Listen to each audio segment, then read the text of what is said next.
কিছু খাইতে দিবা? আরে সবসময় খাই খাই খাই খাই, খাওয়ানটা আসে কোথা দিয়ে? তোমার বাপ দিয়ে যায়? হ্যাঁ তুমি তোমার ভাত তুললে? হ্যাঁ কেন তুলবো না? হ্যাঁ? কেন তুলবো না?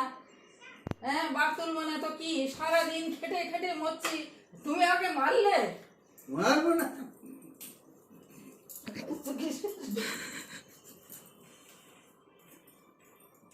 ওরে বাবা রে বাবা। বাবা রে বাবা রে, সারাদিন খেটে খেটে মরছি, রান্নাঘরে ঢুকে রান্না করো, বাসন মাজো, সেগুলো চোখে দেখে না। আরে বুড়ো ভাম, সারাদিন খাইতে দিবা করে যাচ্ছে। তো কে খাইতে দিবে? খাইতে দেবে, কে খাইতে দিবে তা আমি কি করে জানবো কে কে- খাইতে তুমি দিবে? জানবে না? তুমি না এঘরের লোক তো জানবে না? না, আমি জানবো না। আমি সারাদিন কি এগুলো তোমার কথা খাওয়ানোর জোগাড় করবো হ্যাঁ তো নাকি? করতে হবে। না করুম না, করুম না। এর কি কেন পাইছো? কেন করুম?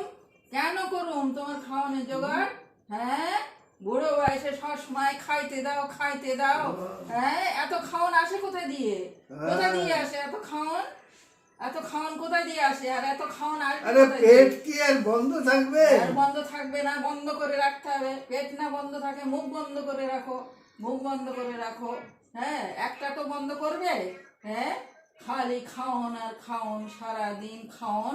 আর আমি এই রান্নাঘরে খেটে খেটে মরছি।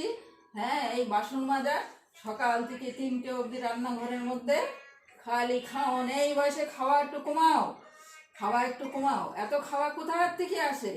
কোথার থেকে আসে? হ্যাঁ দেখাচ্ছি তোমার আমি খাওন, আমি বের করছি, খাওন আমি বের করছি। কাল থেকে ওই পান্তা ভাত আর আলু সেদ্ধ, আর কিছু হবে না। রাত্রিবেলা ভাত করে রেখে দেবো, সকালে পান্তা খাবে আর ওই আলু সেদ্ধ। খাওন বন্ধ, খাওন বন্ধ তোমার।